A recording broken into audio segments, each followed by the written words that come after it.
Good morning student. आज हम क्षितिज में लेसन 12 लखनवी अंदाज की व्याख्या समझेंगे, जिसके लेखक हैं यशपाल। सबसे पहले लेखक परिचय। यशपाल जी का जन्म सन 1903 में पंजाब के फिरोजपुर छावनी में हुआ था। कब हुआ था इनका जन्म? 1903 में पंजाब के फिरोजपुर में हुआ था। प्रारंभिक शिक्षा कांगड़ा में ग्रहण की इन्होंने। इसके बाद ये लाहौर के नेशनल कॉलेज से बीए पास करने चले गए। वहाँ इनका परिचय भगत सिंह और सुखदेव से हुआ, जिनसे यह काफ़ी प्रभावित हुए और स्वाधीनता संग्राम की क्रांति धारा से जुड़ गए। इस कारण इन्हें कई बार जेल भी जाना पड़ा और इनकी फिर मृत्यु सन 1976 में हो गई, अर्थात 1976 में हो गई। इनकी कुछ प्रमुख रचनाएं हैं, जैसे कहानी संग्रह है, ज्ञानदान, तर्क का तूफान, पिंजरे की उड़ान, वादुलिया, फूलों का कुर्ता। कुछ उपन्यास हैं इनके, झूठा सच, अमिता, दिव्या, पार्टी कामरेड, दादा कामरेड, मेरी तेरी उसकी बात। ये कुछ इनके रचनाएं थी। अब हम अपना पाठ देखेंगे, उसका सार लखनवी अंदाज। इस पाठ में लेखक ने दिखावे की प्रवृत्ति पर व्यंग्य किया है, प्रहार किया है। इसमें जो पात्र हैं खुद स्वयं लेखक है और दूसरे एक लखनऊ के नवाब हैं। तो कहानी इस प्रकार है। लेखक को पास में ही कहीं जाना था, अर्थात लेखक कहीं जाना चाहता था पास में ही, तो उसने सोचा वह ट्रेन से जाएगा। लेखक ने यह सोचकर सेकंड क्लास का टिकट लिया कि उसमें भीड़ कम होती है, वे आराम से खिड़की से प्राकृतिक दृश्य देखते हुए किसी नई कहानी के बारे में सोच सकेगा। तो लेखक ने सेकंड क्लास का टिकट खरीदा ट्रेन का। क्यों खरीदा? इसलिए खरीदा क्योंकि उससे लगा कि सेकंड क्लास का टिकट थोड़ा महंगा होता है, जिस कारण उसमें भीड़ कम होगी। वह आराम से उसमें बैठेगा ट्रेन में और खिड़की के पास बैठ करके प्राकृतिक दृश्य भी देखेगा और साथ साथ अपनी नई कहानी के बारे में भी सोच सकेगा। पैसेंजर ट्रेन खुलने को थी, अर्थात चलने को थी।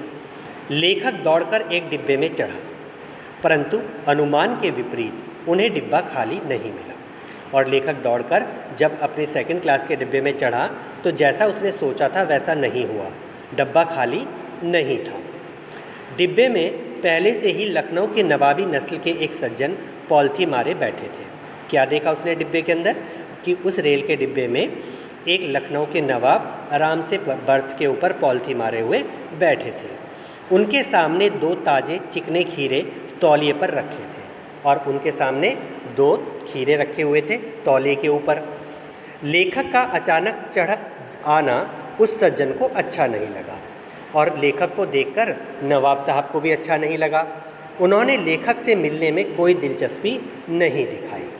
लेखक को लगा शायद नवाब ने सेकंड क्लास का टिकट लिया है ताकि वे अकेले यात्रा कर सकें। अब जब लेखक डब्बे में चढ़ा तो उसने जब वहाँ नवाब को देखा तो उसे भी अजीब सा लगा, क्योंकि उसने सोचा था डब्बा खाली होगा। दूसरी तरफ नवाब साहब को भी लेखक का आना बिल्कुल अच्छा नहीं लगा। उन्होंने लेखक से बातचीत करने के लिए जरा सी भी ज़रूरत नहीं समझी, ना ही कोई दिलचस्पी ली, कोई उत्सुकता नहीं दिखाई, बल्कि वह खिड़की से बाहर झांकने लगा।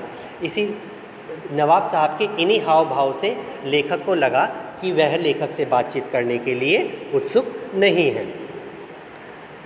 अब लेखक अनुमान लगाने लगा, सामने बर्थ पर बैठ गया वो भी नवाब साहब के, और अनुमान लगाने लगा कि नवाब साहब ने सेकंड क्लास का टिकट क्यों लिया होगा।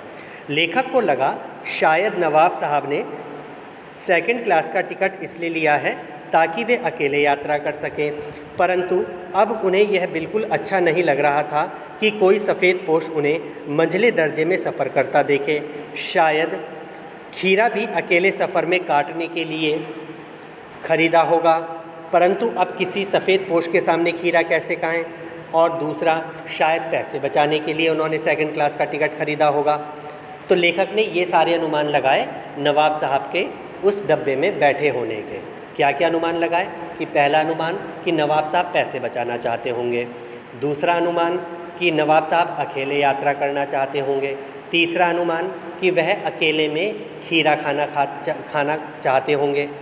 क्यों? क्योंकि वो वैसे तो लखनऊ के नवाब हैं जो अपनी नवाबी दिखा रहे हैं, दूसरी तरफ खीरे जैसी छोटी मोटी चीज़ जिसे गरीब आदमी भी आराम से खरीद के खा लेता है, वो उसको खाएंगे तो लोग उनका मजाक उड़ाएंगे।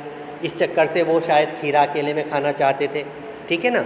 तो इसीलिए लेखक ने अनुमान लगाया कि शायद वो अकेले में यात्रा करना चाहते थे। यहाँ पर एक चीज़ और देखने लायक है कि मैंने पहले आप लोगों को कहा कि सेकंड क्लास का टिकट महंगा होता है और अब मैंने आपको कहा कि सेकंड क्लास का टिकट सस्ता होता है। तो ये विपरीत स्थितियाँ क्यों? देखिए, इंसान की आर्थिक स्थिति के अनुसार चीज़ें सस्ती या महंगी होती हैं। लेखक एक आम आदमी है तो उसके लिए सेकंड क्लास का टिकट महंगा है। वो थर्ड क्लास में यात्रा कर सकता था, पैसे बचा सकता था, लेकिन उसने अपने से बढ़कर अपने से ज़्यादा पैसे देकर के सेकंड क्लास का टिकट लिया। जबकि नवाब साहब अमीर व्यक्ति हैं, वो फर्स्ट क्लास का टिकट खरीद सकते थे, लेकिन उन्होंने पैसे बचाने के लिए सेकंड क्लास का टिकट खरीदा। क्लियर हो गई बात? आगे सुनिएगा। अचानक ही नवाब साहब ने लेखक को संबोधित करते हुए खीरे का लुत्फ़ उठाने को कहा, परंतु लेखक ने शुक्रिया करते हुए मना कर दिया। फिर अचानक ही क्या हुआ? नवाब साहब ने लेखक से पूछा, किबला शौक़ फरमाएंगे, अर्थात खीरा खाने के लिए कहा। तो लेखक ने उनको मना कर दिया कि शुक्रिया, आप ही शौक़ फरमाएं। लेखक ने क्यों मना कर दिया?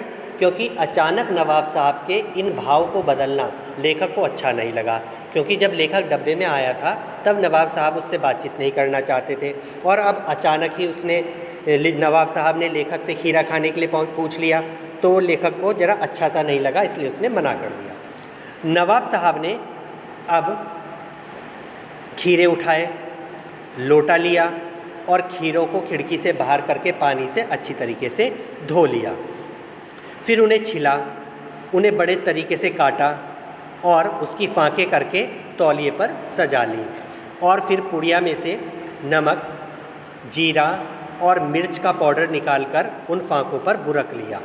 अब जैसे ही वो बुरका उन्होंने सारा मसाला, तो खीरे की फाँकें पनियाली हो गईं, और इन सब प्रक्रिया में नवाब साहब के मुंह में भी पानी आ रहा था, उनका मुंह प्लावित होता जा रहा था पानी से, और वो उसको घूंट घूंट कर पी रहे थे, इसे मुंह में आए पानी को।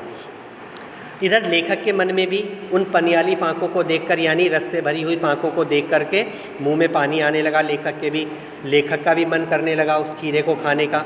नवाब साहब ने दोबारा पूछा लेखक से कि आप खीरा खाएंगे, लेकिन लेखक ने दोबारा भी मना कर दिया।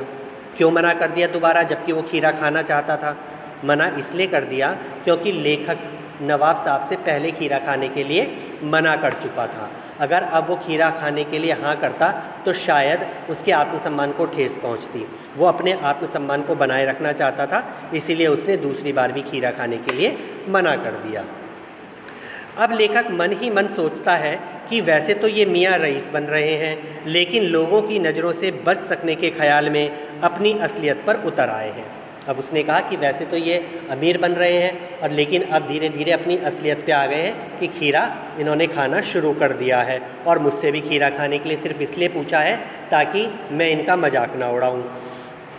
जबकि इसमें कोई ऐसी बात नहीं है, खीरा खाना है तो खाओ, लेकिन नवाब साहब तो अपनी नवाबी झाड़ना चाह रहे थे। नवाब साहब खीरे की एक फाँक को उठाकर होठों तक ले गए। अब नवाब साहब ने खीरा खाना शुरू किया।